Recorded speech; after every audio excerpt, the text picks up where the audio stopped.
नमस्कार दोस्तों, स्वागत है आपका हमारे चैनल टेल्स बाय यशु पर। यहाँ पर आपको मिलेंगी रोचक और सस्पेंसफुल कहानियाँ। अगर आपको यहाँ पर हमारी कहानियाँ पसंद आती हैं तो कृपया करके आप हमारी वीडियोस को लाइक करें, इसको अपने दोस्तों को साथ शेयर करें और साथ के साथ अपना कमेंट करना ना भूलें। अगर आप इस चैनल पर नए हैं तो कृपया करके इसे सब्सक्राइब भी करें।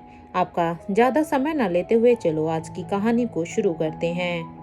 पिछले एपिसोड में हमने सुना था कि स्वाति मल्होत्रा बेसमेंट में वहां पर अब तक अपनी फ्रेंड अंजलि मल्होत्रा को वहां पर देखने के लिए आ जाती है। जब अनिका के कानों में ये आवाज आती है कि बेसमेंट में कोई आया है तो वो अब जल्दी से अपने बेडरूम से निकलकर वहां पर लैब की तरफ बढ़ जाती है और वो वहां पर देखती है तो वहां पर उसकी माँ अपनी फ्रेंड अंजलि मल्होत्रा को देखने के लिए आ चुकी थी।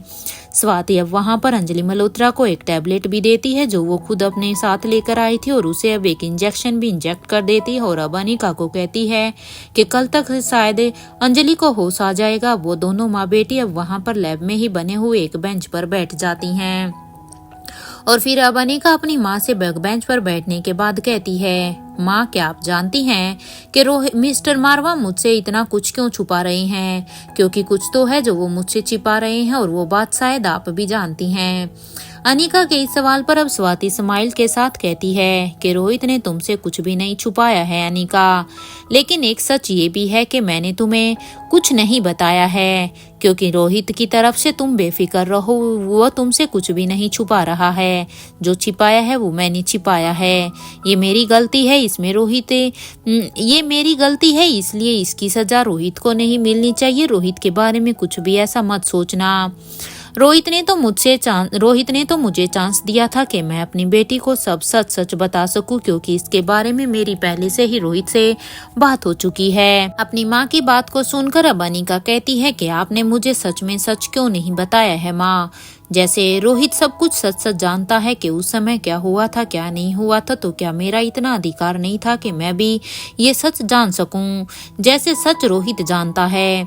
मैं क्यों नहीं जानती माँ? और एक और बात कि बड़ी रानी मेरे साथ ऐसा बिहेव क्यों करती है?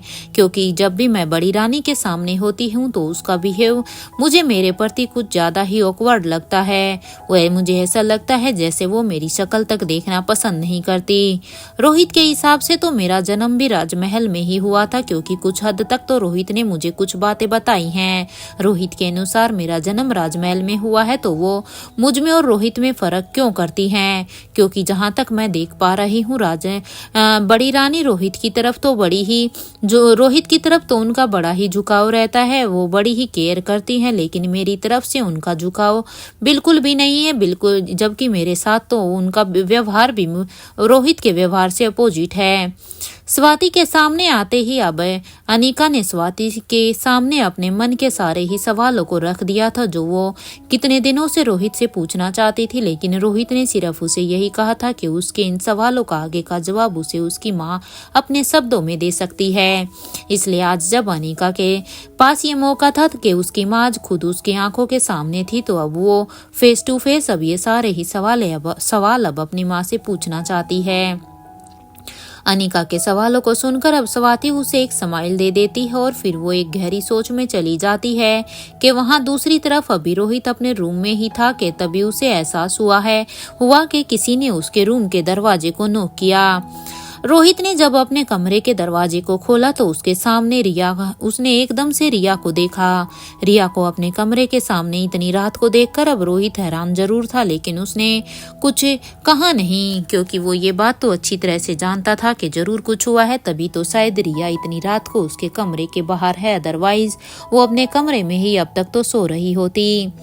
रोहित ने अब रिया को देखकर रिया से कहा कि बेटा अंदर आओ। रोहित की ये बात सुनकर अब रिया भी अपने डैडी की तरफ अंदर आ जाती है और फिर रोहित अब दरवाजे को बंद कर देता है और फिर अब वो रिया से कहता है, क्या हुआ है रिया, तुम्हें क्या हुआ है तुम्हें? तुम ठीक तो हो ना? रोहित की बात का जवाब देते हुए अब रिया कहती है, डैड क्या आज मैं आपके और मम्मा के साथ सो जाऊं? रिया की ये बात सुनकर अब रोहित कहता है, इसमें आपको परमिशन लेने की जरूरत नहीं है। अपने डैड की बात को सुनकर अब रिया के फेस पर एक स्माइल आ जाती है, क्योंकि उसके डैड की बातों से ही उसे सीधा सीधा संकेत मिल गया था कि वो आज अपने मॉम और डैड के साथ सो सकती है। और अब वो अपने डैड से कहती है कि डैड मॉम कहाँ पर है? रिया के इस सवाल पर अब रोहित एक पल के लिए तो हिचकिचा जाता है कि आखिर वो रिया को क्या जवाब दे, लेकिन अब रोहित कहता है, तुम सो जाओ, मैं आपकी मॉम को जल्दी से ही लेकर आता हूँ। अपने डैडी की इस बात को सुनकर रिया कहती है, ओके डैड, और ये कहते हुए ही रिया बेड पर जाकर लेट जाती है। और वहीं दूसरी तरफ रोहित को भी यही लगता है कि शायद अनिका अंजलि मामी को ही अभी इतनी रात को देखने के लिए गई होगी, क्योंकि जब अनिका जा रही थी तो रोहित ने उससे पूछने की कोशिश की थी, लेकिन अनिका ने उसे चुप रहने का इशारा किया और अनिका वहां से जल्दी से निकल गई थी। इसलिए रोहित अब रिया को सोने के लिए बोलकर अब वो भी बाथरूम से होकर बेसमेंट की तरफ जाने लगता है। बेसमेंट में आने के बाद रोहित अब लैब की तरफ आकर देखता है तो अनिका वहां पर स्वाति मल्होत्रा के साथ बैठी हुई बातें कर रही थी। रोहित अब दोनों के ही पास आकर कहता है कि सब ठीक तो है ना माँ, आप इतनी रात को यहाँ पर? रोहित की बात को सुनकर अब स्वाति मल्होत्रा कहती है, हाँ रोहित सब ठीक है, मैं बस यहाँ पर अंजलि को देखने के लिए आई थी। रोहित अब अनिका की तरफ देखता है और कहता है कि अनिका तुम्हें रिया ढूंढ रही है। रोहित की बात को सुनकर अब अनिका कहती है, लेकिन रिया क्या अभी तक सोई नहीं? अनिका की बात को सुनकर अब रोहित कहता है, नहीं, शायद उसे अपने कमरे में नींद नहीं आ रही थी, इसलिए आज रात वो हम दोनों के साथ सोना चाहती है, इसलिए मैं उसे अभी बेड पर लेटा कर आया हूँ। इसलिए अब अनिका भी रोहित की बात को सुनकर कहती है, ठीक है मिस्टर मारवा। अनिका की बात का अब जवाब देते हुए रोहित भी हाँ में अपना सिर हिला देता है। ये देखकर अब स्वाति कहती है कि मुझे लगता है कि अब मुझे यहाँ से चलना चाहिए, इससे पहले किसी को भी कुछ भी पता चले। स्वाति मल्होत्रा की बात को सुनकर अब रोहित कहता है कि आप रिया को नहीं देखना चाहती, और वैसे भी ये पैलेस आपका और पापा का है, तो जाहिर सी बात है कि आपको सारे ही सीक्रेट रास्ते इस पैलेस के बारे में पता हैं। रोहित की बात का इशारा यहाँ पर यह था कि अगर वो रिया को देखने के लिए उनके बेडरूम में जाएगी तो उनके बेडरूम से सीधा ही वो सीक्रेट रास्ते से निकलकर फिर से जा सकती हैं। रोहित की बात को सुनकर अब स्वाति भी हाँ में अपना सिर हिला देती है, और फिर वो स्वाति और अनिका दोनों ही अब रोहित और अनिका के रूम में आ जाती हैं। पहले वहां पर अनिका आ जाती है। वो पहले देखती है कि रिया सो गई है, क्योंकि अनिका पहले ये मेक श्योर करना चाहती थी कि कहीं रिया जगी तो नहीं है, क्योंकि अगर रिया जगी हुई होगी तो शायद उसके सामने उसकी माँ नहीं आ सकती थी। इसलिए पहले आगे आगे अनिका आती है, और जब वो पूरी तरह से श्योर होती है कि रिया सच में सो रही है तो वो रिया को इस तरह से देखकर अब अनिका के फेस पर एक स्माइल आ जाती है, और फिर अब वो अपनी माँ से भी रूम में आने के लिए कहती है। अनिका की बात को सुनकर अब स्वाति भी अब वहां पर रूम में आ जाती है। यहाँ अनिका बेड पर जाकर रिया के माथे पर अपने हाथों को फेरने लगती है, और अब वो उसके सिर पर हल्की हल्की थपकियां देती है। तो वहीं स्वाति भी अब अनिका के बगल में लेट जाती है, और फिर वो भी अनिका के सिर पर प्यार से हल्की हल्की थपकियां देती है। जिस तरह से अनिका रिया के सिर पर थपकियां दे रही थी, उसी तरह से स्वाति मल्होत्रा भी अपनी बेटी अनिका के सिर पर थपकियां दे रही थी।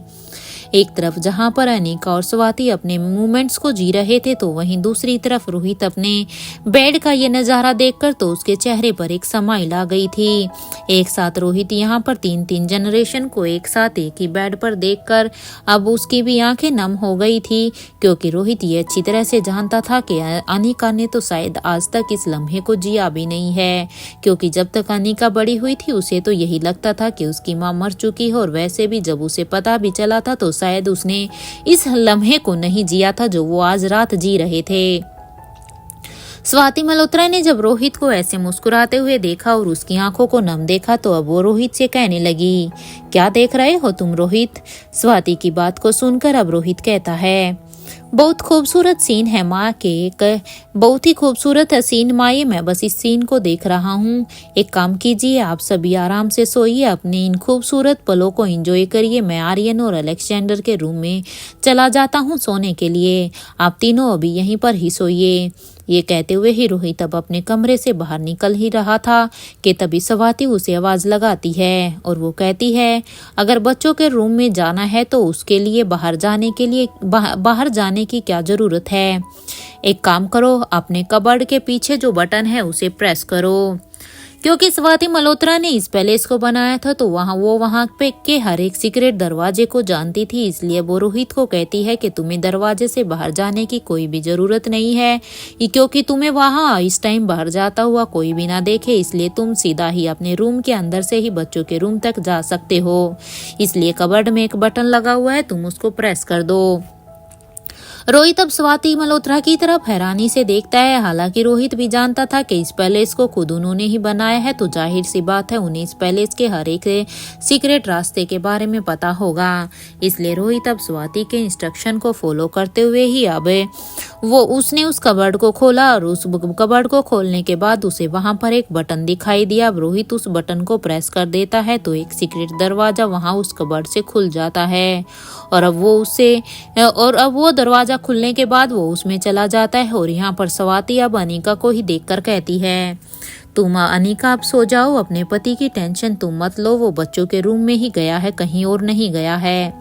अपनी माँ की बात को सुनकर अब अनिका स्वाति मल्होत्रा से कहती है, माँ क्या प्रिंसेस लतिका के बारे में कुछ जानती हैं?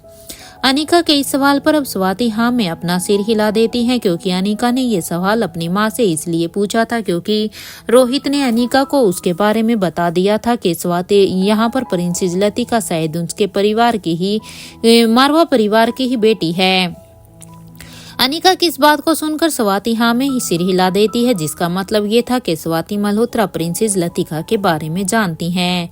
और अब स्वाति मल्होत्रा कहती हैं, मैं बस उस राज के बारे में नहीं जानती हूँ जो बूढ़े किंग ने छुपाया है कि आखिर क्वीन आलिशा को किंग कहाँ से लेकर आए थे और आकाश से जुड़ा क्या सच है और वो करण तक कैसे पहुंचा। और सबसे बड़ा सवाल तो ये है कि आखिर उस रात खतरनाक ऑर्गेनाइजेशन के हेड को किंग ने अपने आगे कैसे झुकाया था। बस मैं इन्हीं चीजों को ही नहीं जानती हूँ, लेकिन हाँ मैं प्रिंसेस लतिका के बारे में जानती हूँ। स्वाति मल्होत्रा की ये बात सुनकर अब अनिका कहती है, क्या किंग जानते हैं कि आखिर कौन है खतरनाक ऑर्गेनाइजेशन के हेड और उनके बारे में? अनिका, क्या किंग इस बात के बारे में जानते हैं कि उस ऑर्गेनाइजेशन का हेड कौन है? अनिका के इस सवाल पर अब स्वाति मल्होत्रा हाँ में अपना सिर हिला देती है और अब वो अपनी बात को आगे बढ़ाते हुए अब स्वाति कहती है, मुझ पर और बूढ़े किंग पर इतना तो भरोसा का तुम्हें करना ही होगा, क्योंकि अगर किंग और मैंने खुद को मारकर अपनी फैमिली को प्रोटेक्ट करने का डिसीजन लिया था तो कोई तो वजह उसके पीछे जरूर होगी ना अनिका। अपनी माँ की बात को सुनकर अब अनिका कहती है, माँ क्या कुछ ऐसा है जो मैं नहीं जानती हूँ और मुझे जानना चाहिए? अनिका की बात का जवाब देते हुए अब स्वाति कहती है कि कुछ राज बूढ़े किंग ने अपने तक ही रखे हैं। अपनी बात को आगे बढ़ाते हुए अब स्वाति अब कहती है कि तुम्हें हर हाल में किंग से फाइटिंग टेक्निक को सीखना होगा और फिर तुम्हें रोहित की भी मदद करनी होगी। अपनी माँ की बात को सुनकर अब अनिका कहती है कि आप फिर मुझे उलझा रही हैं माँ, आप अब फिर से, क्योंकि मैं जितनी भी बातें आपसे पूछ रही हूँ आप मुझे किसी भी सवाल का अच्छे से जवाब नहीं दे रही है और मुझे आपकी इन बातों से अब मेरा दिमाग और भी उलझता जा रहा है, क्योंकि जितने मैं अपने सवालों को आपसे सुलझवाने की कोशिश कर रही हूँ आप अपनी ही बातों से उन्हें और भी उलझा रही हैं।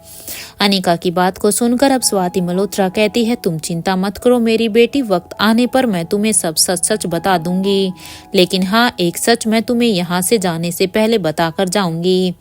अपनी माँ की बात को सुनकर अब अनिका के चेहरे पर एक स्माइल आ जाती है कि आखिर उसे आज एक सच के बारे में तो पता चल ही जाएगा। और फिर अब वो अपनी माँ को एक जोर का हक कर लेती हैं।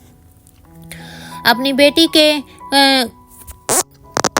को आगे बढ़ाते हुए अब अनिका कहती है कि माँ इस लम्हे का इंतजार मैंने बहुत ही किया है। ये कहते हुए ही अब अनिका की आंखें नम हो जाती है, क्योंकि अनिका ने भी इस पल को बहुत ही मिस किया था कि कभी उसकी माँ भी उसके साथ ऐसे ही उसे प्यार करे जिस तरह से अनिका रिया को करती थी। इसलिए अनिका अब रिया को अपनी तरफ थोड़ा सा खिसकाती है, अपनी बाहों में लेती है और फिर वो स्वाति मल्होत्रा से इस बात को कहती है और अब उसकी आंखें भी नम हो जाती हैं। ये कहते हुए स्वाति भी अब अनिका के बालों में अपने हाथों को बड़े ही प्यार से फेरती हैं।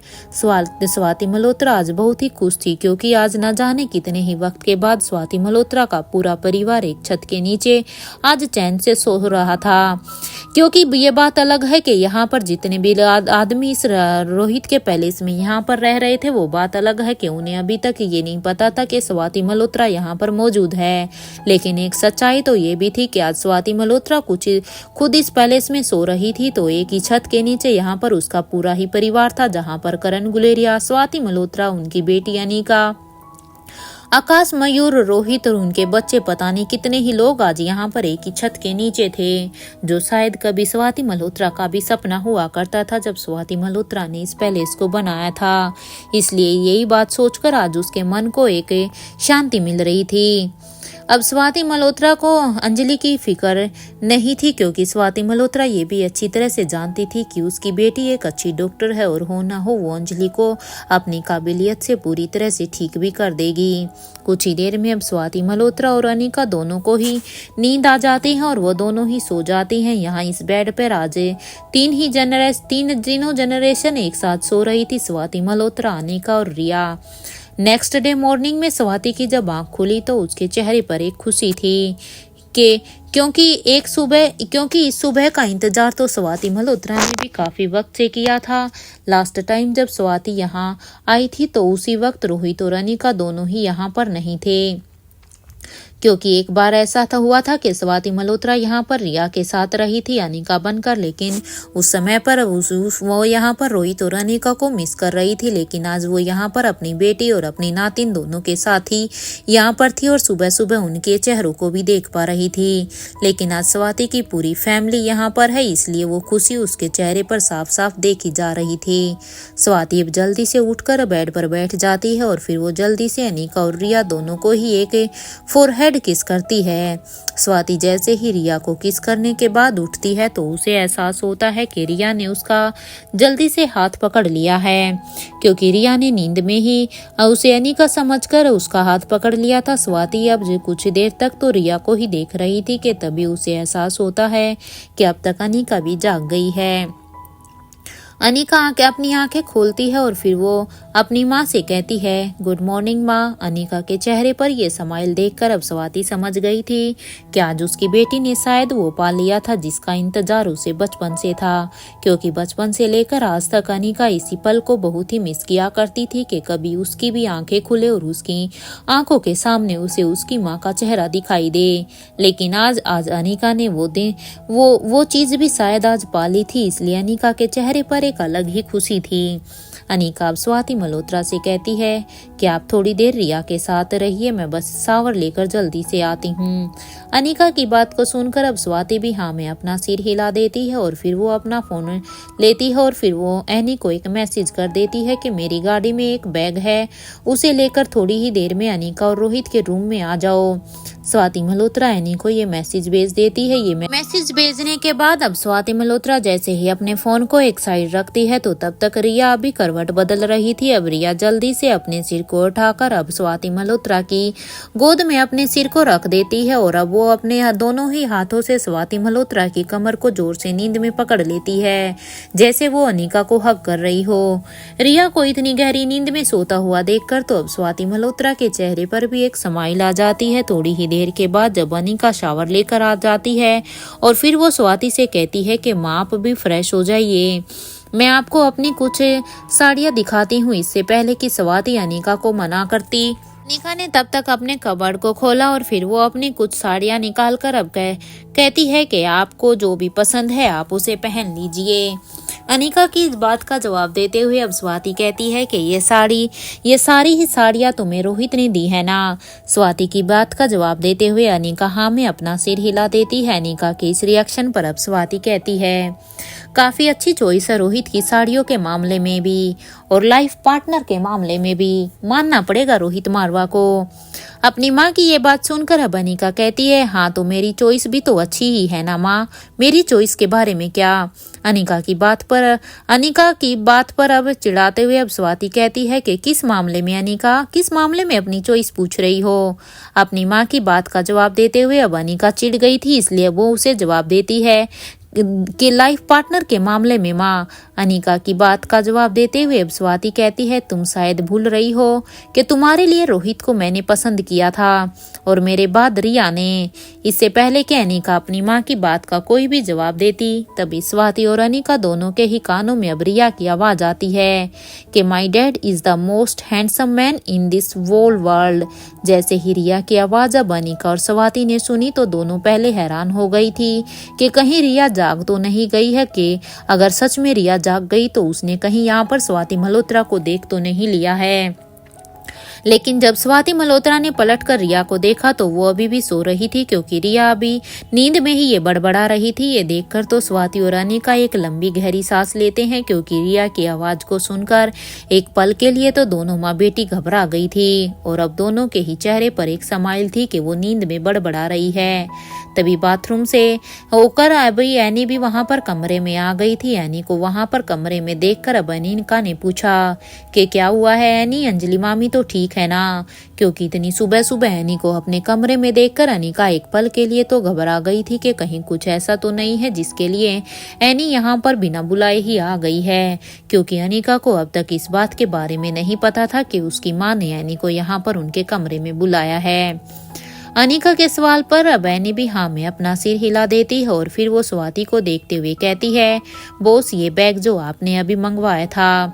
स्वाति भी अब बेड से उठकर अब एनी से अपना बैग को ले लेती है। एनी भी अब वहां से उस बैग को रखकर चली जाती है और यहाँ स्वाति मल्होत्रा अब अपने बैग से अपने कपड़े निकालकर जल्दी से शावर लेने के लिए बाथरूम में चली जाती है, क्योंकि जब अनिका ने अपनी माँ को फ्रेश होने के लिए बोला था तब स्वाति मल्होत्रा उसे ये बताने ही वाली थी कि वो अपने कपड़े लेकर आई हुई है, लेकिन उससे पहले ही अनिका अपनी साड़ियों के कलेक्शन दिखाने लगी थी। और यहाँ अनिका भी बेड पर बैठकर रिया को ही जगाने लगती है। अनिका की आवाज सुनकर अब रिया कहती है, गुड मॉर्निंग ममा। ये कहते हुए ही रिया अब अनिका को एक जोर का हाक कर लेती है और फिर वो कहती है, आप किससे बात कर रही थी? डैडी के बारे में। क्योंकि जब अनिका और स्वाति मल्होत्रा दोनों ही रोहित के बारे में बात कर रहे थे तो वो बातें रिया को अपनी नींद में भी सुनाई दे रही थी, इसलिए ही शायद रिया ने नींद में ये जवाब दिया था। रिया के सवाल का जवाब देते हुए अब अनिका कहती है कि किसी से तो नहीं बेटा। अपनी मम्मा की बात को सुनकर अब रिया कहती है, हो सकता है कि मैं शायद मम्मा कोई सपना देख रही होंगी, लेकिन पता नहीं क्यों मुझे ऐसा लगा जैसे आप किसी से मेरे डैड के बारे में बात कर रही थी।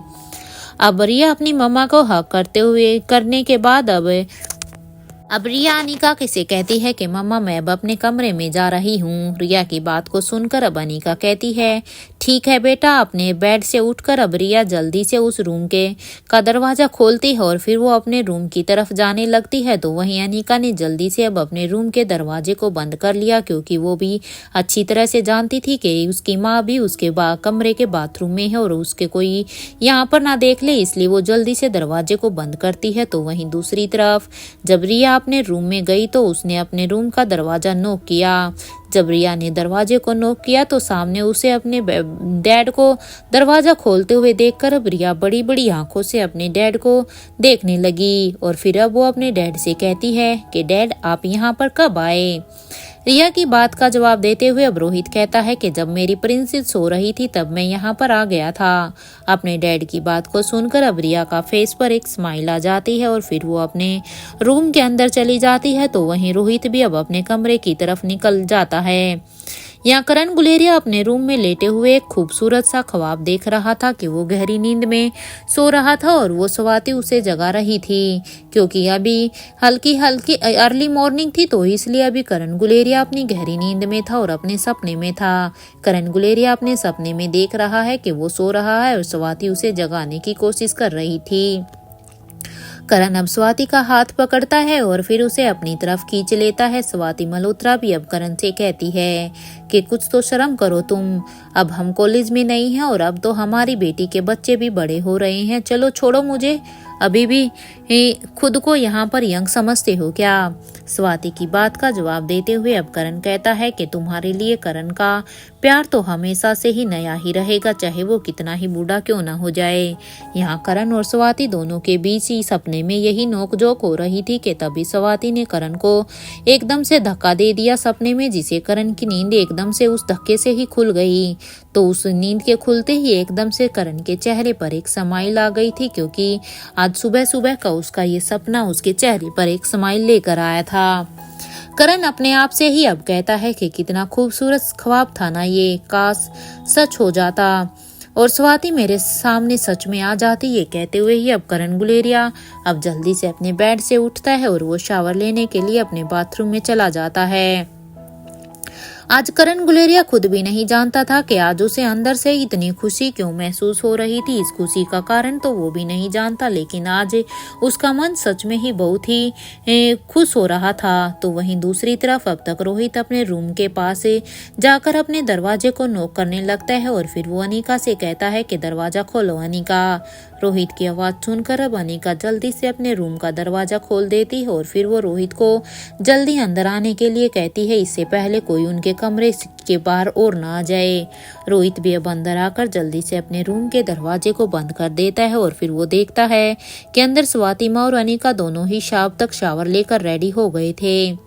रोहित भी अब जल्दी से अपने कबर्ड से अपने कपड़े निकालता है और फिर वो भी शावर लेने के लिए चला जाता है। कुछ ही देर के बाद जब रोहित शावर लेकर वापस आता है तो वो अब स्वाति से कहता है कि मैं आपका ब्रेकफास्ट यहीं पर ही मंगवा देता हूँ। रोहित की बात को सुनकर अब स्वाति मल्होत्रा कहती है कि मुझे लगता है कि पहले तुम दोनों को अंजलि से मिल लेना चाहिए। स्वाति की ये बात सुनकर अब अनिका और रोहित दोनों ही हाँ में अपना सिर हिला देते हैं, क्योंकि स्वाति मल्होत्रा ने ये बात इसलिए कही थी क्योंकि स्वाति मल्होत्रा को अंदाजा हो गया था कि अब शायद उन्हें होश आ रहा होगा उस मेडिसिन और उस इंजेक्शन की वजह से। और अब फिर वो अनिका और रोहित दोनों ही अब अपने बाथरूम से होकर जल्दी से नीचे की तरफ आ जाते हैं और वो देखते हैं कि बेसमेंट में तो पहले से ही बड़ी रानी, आयशा, मारवा और सावित्री तीनों ही वहां पर उनसे पहले ही खड़े हुए थे। उन्हें वहां पर देखकर अब रोहित कहता है कि क्या हुआ है, आप तीनों यहाँ पर इतनी सुबह सुबह कैसे।